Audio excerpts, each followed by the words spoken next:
So moral of the story was I started with your mentorship a few months back, and I ended up getting paid out within 6 months, like over 10 times what I paid for the mentorship. So it was 1000% worth it every time. So everyone I talk to that asks me about mentorships or your program, I'm like, you can spend the time to figure it out on your own, and you're gonna pay for it in that time, or you can just bite the bullet, invest in yourself, and Yeah, then love that. your first deal can be, 6 figures. So All right. Welcome to our call, guys. We've got one of our fast track members. Where are you, Anthony? There you are. Anthony, right how are here. you? Good, Jerry. How's it going? Good. Good to see you, Long time man. no see. You too. I know. I know. I'm really excited to do an interview with you about this big flip you did. Mm-hmm. And Anthony, I've just been an admirer of yours, a fan of yours, because you are a NCAA wrestling champion. And if you guys don't know, wrestling has got to be the hardest sport there is. I was all-state wrestler in high school. That was the end of my career. But Anthony, you took it on, went to college, and just did exceptionally well. After that, took your hand at UFC, right? Yep. Yeah, I've been fighting for the last couple of years. Had two pro fights, and now I'm starting to use my brain a little more. Done punching people in the face. It's always funny when you watch the interviews after a USC fight, and you're like, man, I think you got very few brain cells left. You've been kicked in the head too many times. Yeah, yeah, exactly. But man, Yeah. good for you. You're just a fighter, a warrior. And I really think that those skills will and do carry over into business. So I'm just excited, Anthony, now to see your journey. Tell us, are you now full-time diving into real estate, or what's next for Anthony? Yeah. First off, I appreciate it, Jerry. I've always looked up to you, learned a lot. Pretty much all I know about real estate started with you, so thank you Thank for you. that. And yeah, so I'm pretty much full-time real estate now. I transitioned out of fighting a few months back, and just felt like God was calling me to use my talents elsewhere now. And I love it just as much as I do training and competing, and that's very rare because it's really the only other thing that's similar in my passion. And so now I'm still training with the Penn State wrestling team, helping those guys get ready for this upcoming season. But other than that, it's completely just focused on real estate. Yeah, that's fantastic. Yeah, it's funny because I think there's a lot of similarities with athletes and with business. It's a hunt every day. It's a battle every day. You're going head to head, even if it's just with yourself. Yep. But the mindset that you developed as an athlete will most certainly carry over. Now you have to make that transition. It doesn't just happen automatically. But Hmm. if you can make that correlation between what it means to get in the ring or get on the mat every single day, and you bring that to the business world, because it really is literally a fight every day. In business, everything is against you. The government's against you now, regulations against you now. There's competition, there's market changes, there's technology, AI, all these things that are interest rates, all these things. A lot of it impacts us tremendously outside of our control. So we have to be able to adapt very quickly. And some of it, to me at least, feels like a direct attack on entrepreneurship, business owners. And so my worry, just kind of to start out this conversation, my worry is that the next rising generation, like your age, Anthony, people are going to look at business and say, you know what, it's just not worth it. I mean, there's too many things Hmm. against me. And if I win, they want to take it all away and tax me to death. So why bother? Why should I even try? And if that mindset becomes pervasive, then that's very scary for our country, because we need entrepreneurship. We need guys like you, Anthony, that are going to say, you know what, I'm going to go out and I'm going to bring value to the world. I'm going to provide opportunities. I'm going to provide jobs. I'm going to bring solutions and solve problems in a big way. And that's what we do. And that's what the world needs. So when I see Agreed. someone like you, and we have a lot of young people, and I get to work with a lot of young people. So it is exciting to see that there are people that really do still want to make a different life for themselves, and they want to bring a bunch of value and solve problems in the world. So that's my little tangent there. But I love uh, it. so Anthony, super proud of you, super excited for you. Got to hang out with you in Puerto Rico. You came out to the fast track training. We have another one actually this week. So there's a lot of people on this call right now that are going to be flying out and being here this Nice. week. We actually do them now at my hotel. When you came out, we were doing them right here Mm-hmm. in Palmas.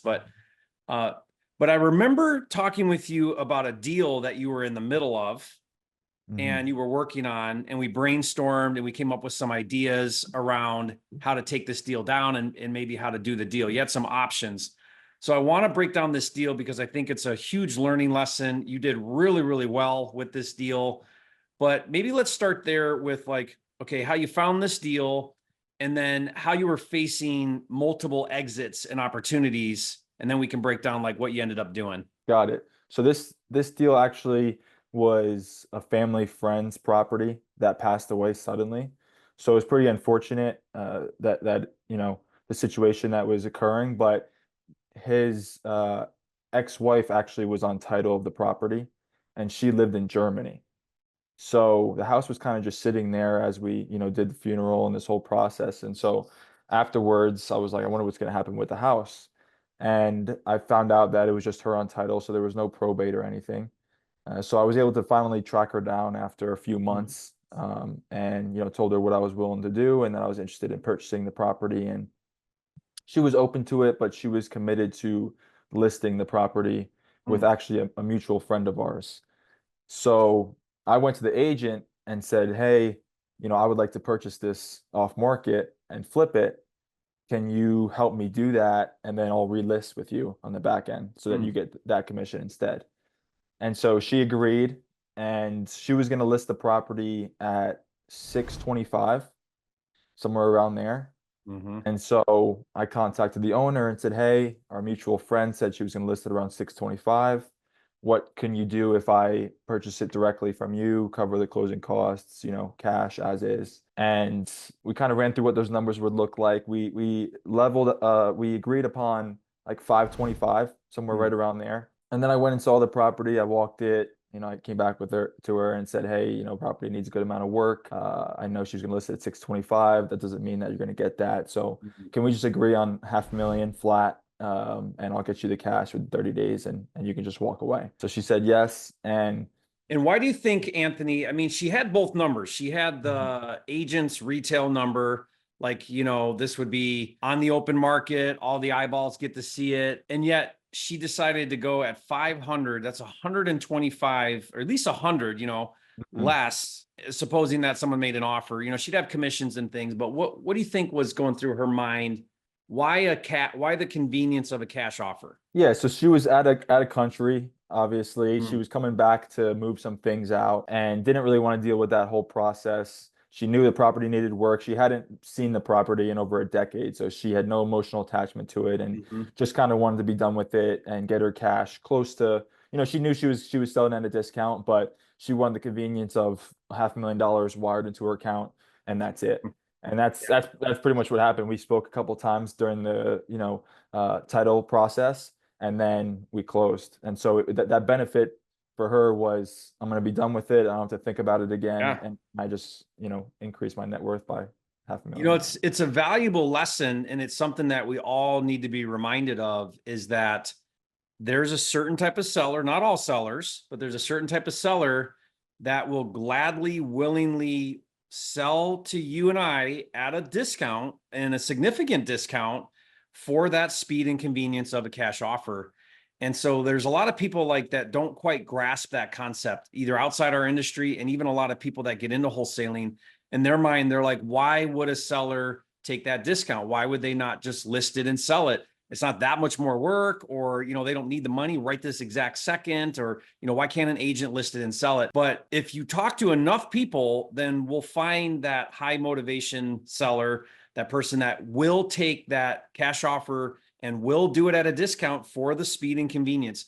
I'm imagining your seller, they fit that checkbox, that they just want to be done. They don't want hassles. They don't want to worry about showings and appraisals and inspections. Mhm. They just want to be done with the property. And so if we can find that person, get in front of that person, then we can put together great deals. And For so like, sure. that's such a good example of that scenario. Yeah, another good example of what you talk about with the follow-up game. It was over 5 months of following up Mm, where she didn't even know that she fit into that box because she didn't know that this was an option. So it was listed on market or nothing. So it was almost 6 months of, hey, this is what I'm willing to do. I'm serious. I can do this. I can get this done for you, and over and over and over again with no response. And then finally she realized I was serious and she understood the process. And then we got the contract signed. Yeah. Yeah, that is another great lesson, because I think in her situation, it's kind of like out of sight, out of mind, right? So it's sitting over there, she's doing life, and you're following up. And then the moment she's like, okay, I really need to do something with this property. I need to get rid of this property. I don't have time anymore. I don't want to deal with this. But Anthony's been following up with me. He's my guy. And then they don't even really shop you. They don't really, because you're the one that stayed in front of them. They created a relationship with you, and then they go with you. And powerful, powerful lesson there in follow-up. I mean, because if you would have said, imagine, Anthony, if you would have followed up 1 or 2 or 3 times and then been like, okay, not motivated, next, and didn't have a good follow-up process there, you would have missed out on that deal and somebody else would have got it. Yeah, very cool. Okay, so let's talk about funding now, because you closed on this deal, right? I did. Yep. Yeah. And I remember that was part of our conversation, was like, okay, what do I do here? It was. And you were brand new at the time. Brand new. So I had what was that heard, like? yeah, I'd heard rumblings of no money down and a combination of hard money and private money, and it really interested me. And I said, I need to do a deal like that because I need to be able to prove that it's real. I need to be able to tell people that I did it and that they can repeat it. And so at 500,000, I just knew, even as a newbie, that it was a smoking deal. And so I could have, wholesaled it for maybe 550, maybe max 575. So it would have been a hefty assignment fee, probably 550 at the time, before the market kind of took off. But I just wanted to go through that process of taking it down and to maximize the profit on the deal. So I spoke to you, and we talked about, doing that combination of a private lender and a hard money lender. So I went down that route. I found a hard money lender through a mutual friend, started, discussing with them, submitted the deal, and they agreed to fund, I think it was 85% of the whole purchase and rehab. It was 2 points and like 10%. So pretty standard at the time. And I, continued the process with them, but I needed 15% of 500,000 plus 75,000 of the rehab money, which was, I don't know, 60 grand or something. And this particular hard money lender, I've since moved on to others that don't require this, but they wanted to see, a bank statement that I could prove I could fund this deal. They wanted to see about $100,000 in my account to show the down payment, to cover the interest, monthly payments, closing costs, everything that adds up in a fix and flip. And so obviously I didn't have that in my account, probably a couple $100 or $1,000, whatever it was. And I was like, yeah, no problem. I'll send that over. So I went to a couple family members to find a private lender to fund that 15%. I really needed $100,000 to cover everything and over borrow a little bit to make sure that I was protected. So I was asking for that 100,000. A couple of people said no, a couple of people said yes. Those people didn't follow through. I had 2 people commit, and then something happened in the stock market or this or that. And so it was really getting close to the deadline of, I need to get this money in there. We were supposed to close in, I think, 2 or 3 weeks. And so I went to one of my best friends who's also a real estate investor, and his mom agreed to loan the $100,000. But I was really at the tail end, like I said. So I was offering, whatever return you want, I'll give you, because 50% of anything is better than nothing. So we agreed on 30% of the profits, or $30,000 upon the resale of the property, which was a great deal for them, and it got me into the deal. Yeah. So yeah, that's great. Let me break down a couple of things you're talking about here, because if someone's listening and they're not following here, one of the strategies I teach for doing, I call it a takedown, or a wholesale, even flips, where you're going to actually renovate it, is how to borrow 100% of the money. Now, what Anthony explained was, hard money typically won't lend you the whole thing. They want you to have what we call skin in the game. In this case, 15%. That's pretty typical. Most hard money lenders want 10 to 20% is pretty normal. And what this hard money lender wanted was what they call seasoning in your account, meaning they want to see that you've got the cash cash in your bank account. And that's just for their peace of mind to know that you got the money. And so some hard money lenders want to see that it's been in your account for 3 months or 6 months. A lot don't now. Like that's sort of, if you have a hard money lender and they're wanting to see seasoned funds in your account, I would move on, because there's other lenders that don't care. They just, as long as they're lending it at the percentage of loan to value that they feel comfortable with, they're not so concerned about where you're getting the other money to cover everything. So then what we do is we use hard money to get the bulk of it. And then now we're short, like in your case, 15%, plus you've got some closing fees and some other things, right? Usually they want those points paid up front. So now you got to throw another couple $1,000s into like money up front. And then what you do is you go to private money and they supplement the difference that hard money doesn't cover, right? And so then now when you combine the two, you're at the 100% of the capital. That private money is typically higher risk because they're in second position, right? They're behind the hard money lender. But if you compensate them well, then like in your case, then that mitigates some of that risk. And it should be still low risk because your total acquisition is still below market value. Meaning if Anthony gets hit by a bus and the lender has to foreclose, there's enough equity in the deal for them to sell it and get their money back. So they're still protected by the equity, even though they're in a second or junior position. Does that make sense? So then what we do is we go out and we raise 2 different types of capital. We get all the money. We got to bring all those parties together by closing. So it's a little stressful. Like in Anthony's case, he's like getting closer and closer to closing and still, trying to get the money. But here's the thing, and Anthony proved this. People all the time, they're really, really scared to contract without having the money already lined up ahead of time. But the problem is it's very, very difficult to raise money before you have a deal, right? Because the money has to match, and the money's not going to commit until it's got a deal to commit to. So what I do is exactly what Anthony did. I know I've got a good deal, or I make sure I've got a good deal. I give myself 30 days to close, and now I've put the proverbial gun to my head. Like I've forced myself now to go raise the money. And I guarantee you guys, if Anthony's buddy's mom wouldn't have funded it, he would have found somebody else. Like he would not have stopped trying until he found somebody to do the deal. Why? Because he's against the clock now. You probably had earnest money down, or even if you didn't, this deal would slip through your fingers. You would have to cancel your contract or, forfeit your contract and lose out. So there's nothing better than put the pressure on yourself by contracting a deal, not knowing where the money's going to come from. But here's the thing. Here's the lesson.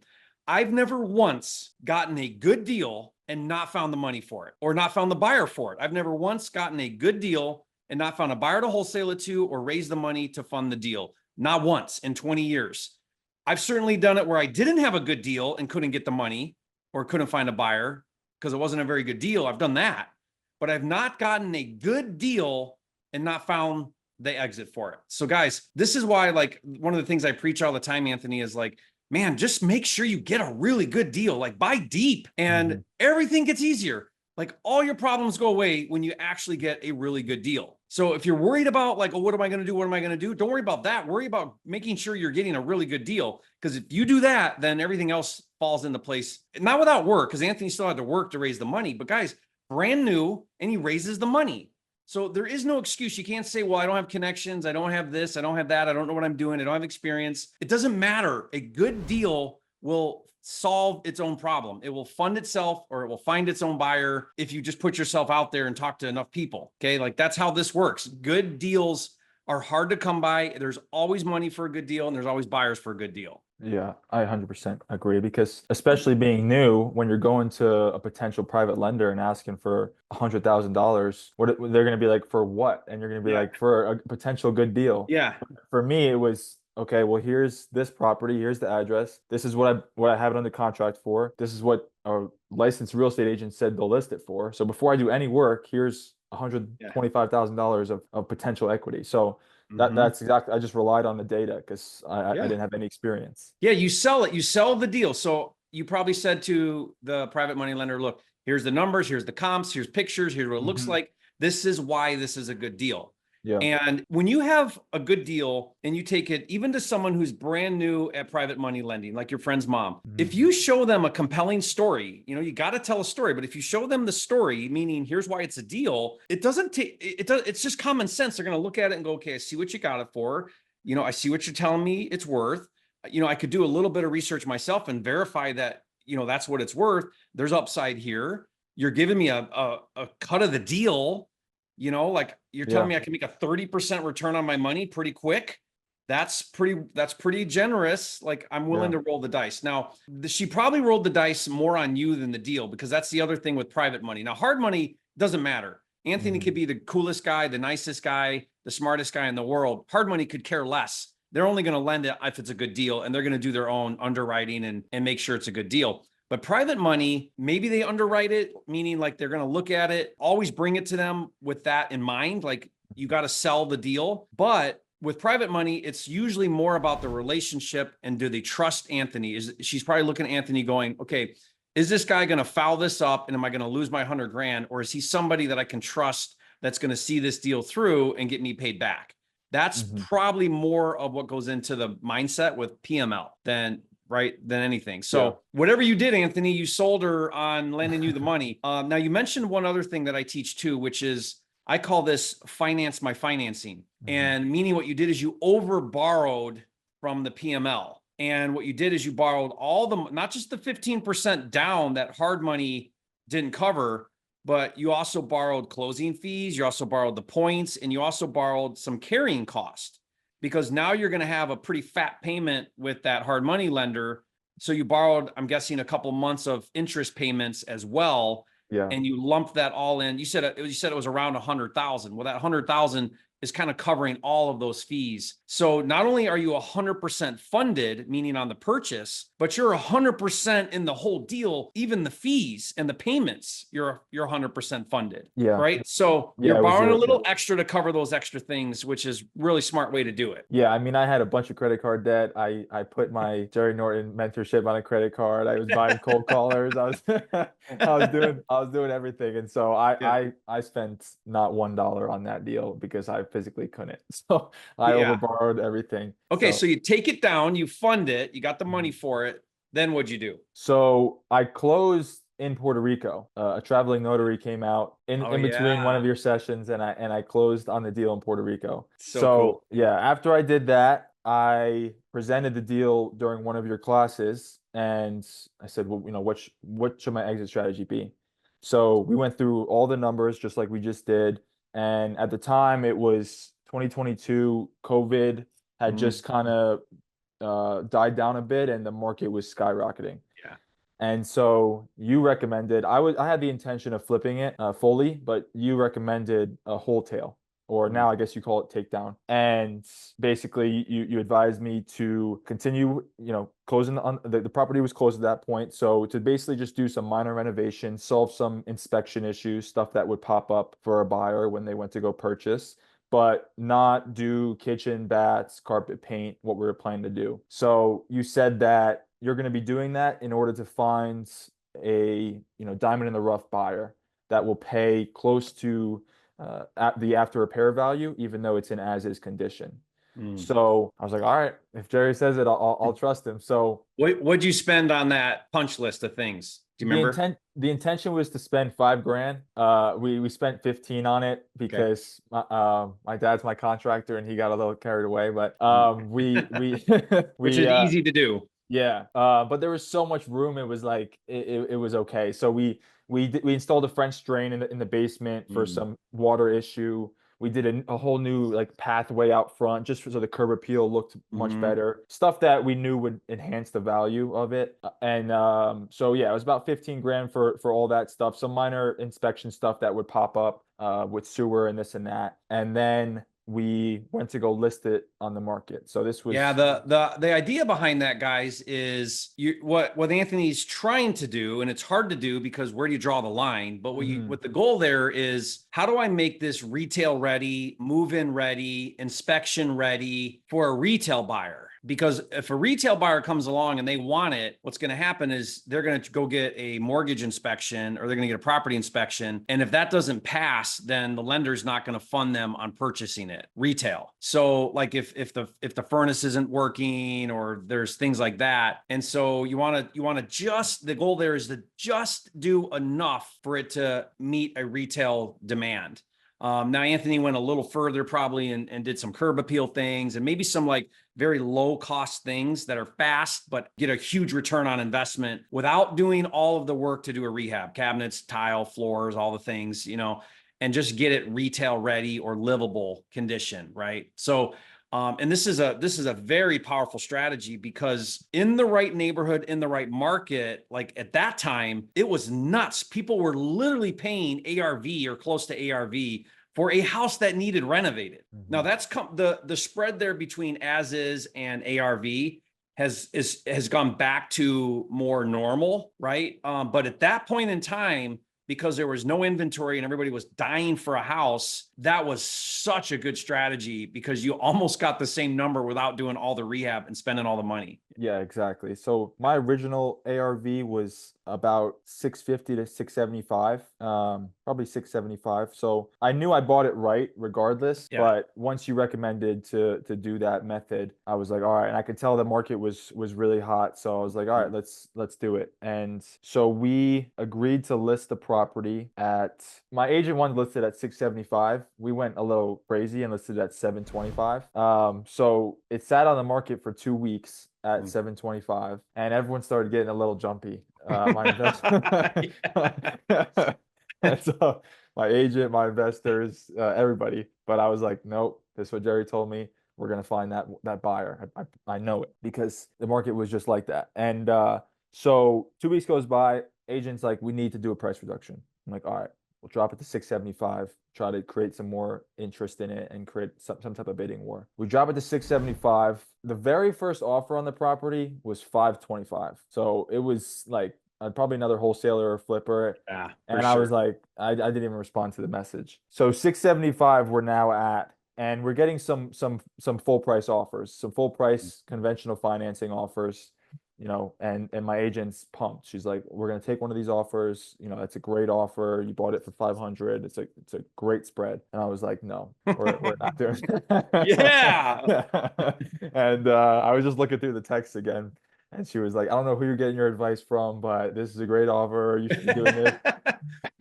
This is like overtime in a wrestling match, Exactly. right? Exactly. I was like, you gotta just keep going. Just freaking finish the match. So another 2 weeks goes by and everyone's really pushing me to take one of those full price offers. And then that diamond in the rough finally came. It was about 4 weeks in, and I wake up to a text and it just says, you're right, check your email. And I check my email and there's a offer for 777. Wait, 777. 777,000. Because now did you have in the listing like highest and best, or No. so somebody wanted that property so bad Mhm. that they did not want to lose out on that property to somebody else? So I asked the agent right away, like, what's going on? And she Yeah. said, this buyer has lost out on Yep. 12 homes. And I saw it. Like my sister was trying to buy at the same time, and she Yeah. was close to losing out on 10 homes, over ask 50 to 100 grand. What And month was this when that was happening? this was March of 2022. Okay. Yeah. So Yeah, so this was when things were bonkers. Like buyers just this was could crazy. not get houses. Yeah. Okay. Yeah. This was like a couple months before it started to die down again. Yeah.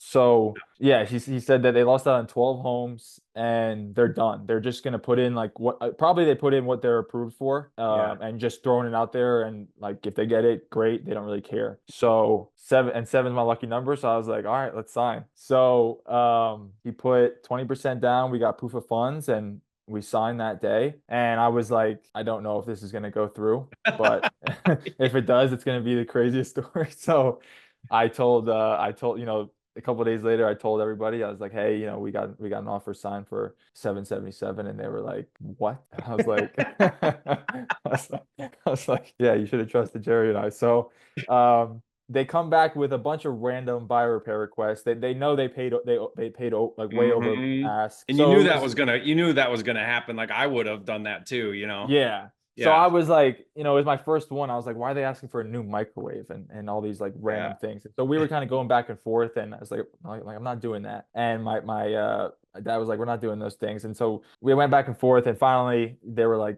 our offer is 777, like just do the things. And we were like, fine. So we end up spending like 2,500 bucks to get everything done that they wanted. And 2,500 yeah, bucks. but Anthony's like, no, I'm not spending 2,500 bucks. the problem was that 100 grand was almost tapped out. So I was like, I don't know, it's getting tight here. So yeah, we did those things, and then we ended up closing at 777, and the numbers panned out to be at the end was a $165,000 profit, and I gave $50,000 to my private lender because they got 30% of the profits. Yeah. Uh, I gave Yeah. I gave 10% to my father, who was the contractor, and he helped me deal with all the BS that came up from the contracting side of it. And then I walked away with 100 grand flat. Oh my gosh. Now with your PML, what was it? Was it 30% or 30,000 or was it just 30%? Oh, whichever was more. Sorry. Oh, Yeah. whichever was more. Shoot. Yeah. Too bad it was whichever was less. Yeah. Yeah. So But whatever. I mean, what are you gonna do? I mean, can you imagine your PML getting their 100 back and another 50? What? crazy. Yeah. Oh my gosh. And then I had everybody who said no, said I would have done the deal. Why didn't you tell me I would have done it? I'm like, I gave you the chance to do the deal. So the person who stepped up and put the 100 grand up, they get to earn the reward. Let this be a lesson to all the PM. You have to share that story with every PML you talk to. Exactly. Exactly. So That's yeah. like that's like the story of I don't know, Microsoft guy that sold out, or who was it? You know, Yeah. they sold their Yeah. shares early or whatever. They said Exactly. no to the deal, and then it ended up being the best deal ever. Yeah. Anyway, dude, that is so cool. Yeah. So moral of the story was I started with your mentorship a few months back, and I ended up getting paid out within 6 months, like over 10 times what I paid for the mentorship. So it was 1,000% worth it every time. So everyone I talked to that asked me about mentorships or your program, I'm like, you can spend the time to figure it out on your own, and you're gonna pay for it in that time, or you can just bite the bullet, invest in yourself, and Yeah, then love that.